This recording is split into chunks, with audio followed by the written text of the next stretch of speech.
All right, we're up here at the Waterville Spillway. That right there is where they generate power. But the water comes down through a tube all the way from Waterville Lake, which is way down Interstate 40 there.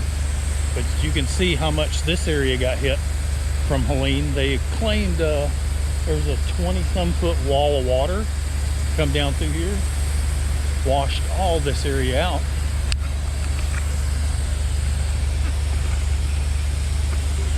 They're up there widening this corner to get through there.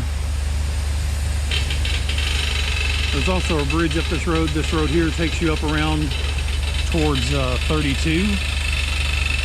That's what we call the Secret Dragon.